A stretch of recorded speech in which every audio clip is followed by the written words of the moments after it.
नमस्कार, स्वागत है आपका। आप देख रहे हैं सी न्यूज़ भारत। मैं हूं आपके साथ इशिता। वक्त हो गया उत्तर प्रदेश बुलेटिन का। इस बुलेटिन में बात करेंगे बरेली की, जहां सिटी मजिस्ट्रेट राजीव शुक्ला ने जिला अधिकारी को ज्ञापन सौंपा। साथ ही बात करेंगे एटा के, जहां भगवान द्वारिकाधीश की शोभा यात्रा धूमधाम से निकाली गई। ऐसी तमाम खबरों पर विस्तार से चर्चा करेंगे। बरेली सोशल आउटरीच कांग्रेस के दर्जनों कार्यकर्ताओं के साथ अपनी मांगों को लेकर सिटी मजिस्ट्रेट राजीव कुमार शुक्ला द्वारा जिलाधिकारी को ज्ञापन सौंपा। 300 बेड अस्पताल में एक्स अस्पताल की स्थापना के लिए शीघ्र प्रस्ताव बनाकर शासन को पेश किया जाए। जिले में प्राइवेट अस्पतालों में भर्ती गरीब जनता पर तरह तरह के बिल बनाकर लूट की जा रही है। गरीब जनता को इस लूट से बचाने के लिए शासन के निर्देश अनुसार प्रत्येक अस्पताल के पूछताछ काउंटर पर विभिन्न मदों में लिए जाने वाले शुल्क की सूची चस्पा की जाए, ताकि डिस्चार्ज के समय जनता बिल से सूबी का मिलान कर सके। आयुष्मान कार्ड धारक को बेवजह परेशान न किया जाए और इसकी सूचना प्राइवेट अस्पताल के कैश काउंटर पर आयुष्मान कार्ड के जिले और लखनऊ के अधिकारियों के मोबाइल नंबर लिखा होना चाहिए। ज्ञापन देने आए रमेश चंद्र श्रीवास्तव के साथ दर्जनों कार्यकर्ता मौजूद थे। कांग्रेस देखिए, जिस तरीके से चिकित्सा और शिक्षा दोनों ज़रूरतें आम इंसान की हैं, उस पर सरकार का बिल्कुल भी ध्यान न देना। अभी मुख्यमंत्री जी आए थे, तमाम वादे और तमाम वो करके गए थे, लेकिन बरेली के लिए शिक्षा और चिकित्सा के लिए कुछ भी ऐसा नहीं बोला कि जो यहाँ पर कंट्रोल हो सके। प्राइवेट स्कूलों में देखिए किस तरीके से जो है आज लूट मची हुई है, मनमानी पूरी तरीके से हो रही है। पूरी तरीके से अपने आप से जो है जितनी भी फीस बढ़ा दी, वही आलम अस्पतालों का भी है। अस्पतालों का एक संगठन बना हुआ है IMA करके। हम चाहते हैं कि IMA अपने स्तर से सरकार को और जनता को मद्देनज़र रखते हुए अपने स्तर से ऐसी पॉलिसी बनाए कि हर अस्पताल की ट्रांसपेरेंसी हो, जिससे कि आम जनता को जो भी सुविधाएं हैं सरकारी तौर पे वो मिल सकें और अस्पताल में कम से कम खर्चे पे, क्योंकि चिकित्सा एक ऐसी चीज़ है लोगों के घर बार तक बिक जाते हैं और जो है चिकित्सा पूरी नहीं हो पाती है। तो IMA और सरकार को चाहिए कि दोनों लोग मिलके कुछ इस तरीके से जो है आम जनता के लिए राहत देने के लिए अस्पतालों में एक लिस्ट लगवाएं कि किसका कितना खर्चा है, क्या है, जिससे आम आदमी को भी पता चल सके। इन्हीं मांगों को लेके आज हम कांग्रेस जन यहाँ जो है जिला अधिकारी महोदय के माध्यम से ये ज्ञापन देने आए हैं और हम उनसे मांग करते हैं कि इस ज्ञापन को आगे बढ़ाते हुए इस पर जो है तुरंत जनता के हित में कार्रवाई कराई जाए। आज सोशल आउटरीच कांग्रेस द्वारा जिलाधिकारी महोदय को एक ज्ञापन दिया जा रहा है, जिसमें हमारी प्रमुख मांगे हैं कि बरेली के 300 बेड अस्पताल में एम्स की स्थापना अतिशीघ्र की जाए, क्योंकि कल माननीय मुख्यमंत्री जी ने कहा है कि एम्स को 300 बेड अस्पताल को जल्दी ही एम्स बनाया जाए। तो हमारी मांग है कि प्रशासन प्रस्ताव इसका भेजे अतिशीघ्र और इसको एम्स में तब्दील करा जाए। दूसरा है, बरेली के प्राइवेट अस्पतालों में गरीब जनता के बिल बनाकर लूट की जा रही है। गरीब जनता को इस लूट से बचाने के लिए शासन के निर्देशानुसार प्रत्येक अस्पताल के कैश काउंटर पर रेट लिस्ट लगी होनी चाहिए कि कितने का पर्चा, कितने की दवाई, कितने के बजट, कितने का ये। जब मरीज को बिल दिया जाता है तो उसमें कुछ भी नहीं होता, लमसम बिल बना के दे दिया जाता है। एक बार डॉक्टर की 4 बजट दिखाई जाती है, तो चस्पा लगाई जाए रेट लिस्ट। हर अस्पताल पे कैश काउंटर पर रेट लिस्ट लगी होनी चाहिए।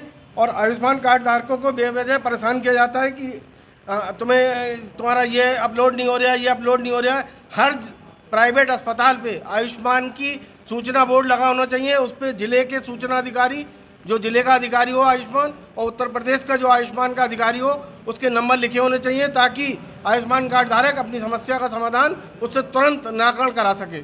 इन्हीं मांगों को लेकर आज सोशल आउटरीच कांग्रेस द्वारा एक ज्ञापन दिया जा रहा है, जिसमें हमारे पूर्व जिलाध्यक्ष रामदेव पांडे जी, हमारे सोशल आउटरीच के महानगर अध्यक्ष रमेश श्रीवास्तव जी और हमारे जिले के प्रवक्ता राजेंद्र सागर जी, सोशल आउटरीच के जिला अध्यक्ष फैजा नवाब साहब, आउटरीच सोशल उसके विधि प्रकोष्ठ के अध्यक्ष हमारे चेयरमैन मनोज शर्मा जी, उमेश आर्या जी सहित समस्त कांग्रेस जन आज ये ज्ञापन जिलाधिकारी महोदय को देंगे।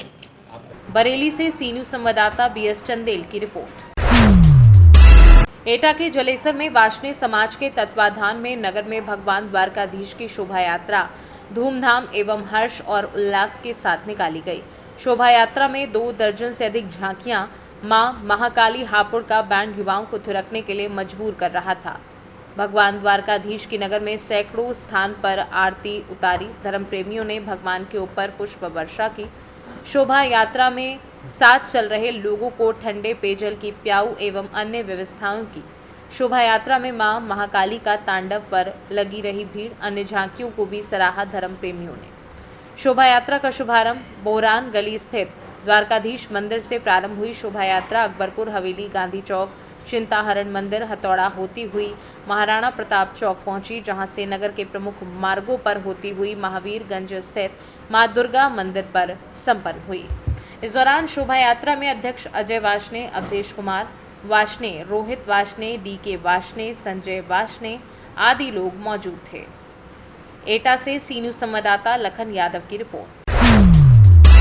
खबर गाजियाबाद से है, जहां थाना साहिबाबाद क्षेत्र में स्थित राजबाग मेट्रो के पास बाजवा कंपाउंड पार्किंग में आज दोपहर अचानक भीषण आग लग गई। आग की चपेट में आकर करीब 6 ट्रकों में लदा फॉर्चून का सामान, खिलौने, प्लास्टिक पाइप, सिंक, कपड़े समेत अन्य सामान जलकर राख हो गए। हालांकि आग लगने की वजह अभी तक साफ नहीं हो पाई है। अग्निशमन विभाग घटना की जांच कर रहा है।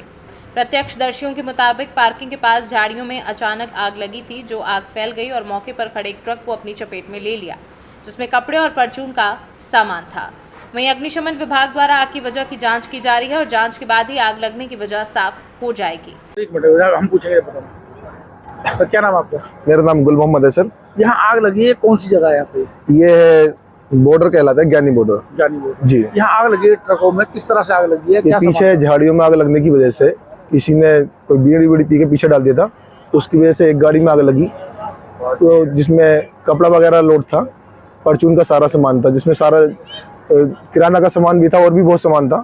एक गाड़ी में आग लगने की वजह से सारी गाड़ी लोड थी, एक गाड़ी खाली खड़ी थी। तो जो लोड गाड़ी थी उसके तिरपाल में आग पकड़ लिया, इसलिए 6 गाड़ियों में आग लग गई है। 6 गाड़ियों में आग लगी जी। है। दमकल वगैरह की टीम कितनी देर में पहुंची थी यहाँ पे? दमकल वगैरह की टीम ने बहुत कोशिश की है, जाम लगने की वजह से थोड़ी लेट हो गई थी, जी। मगर बहुत कोशिश करने के बाद में, और इसमें कम से कम 50 गाड़ी अंदर पार्किंग में थी, जो काफ़ी लोगों ने मेहनत करने के बाद में गाड़ियाँ निकाली यहाँ से, और ये 6-7 गाड़ी जो है ये जल गई हैं। तो ये बाकी दमकल की टीम ने भी बहुत मेहनत की है इन गाड़ियों को बचाने के लिए। कुल मिला के कितने का नुकसान हुआ होगा? लगभग एक गाड़ी में 60-70 लाख रुपए का तो माल होता ही है। तो ऐसे मान के चलो,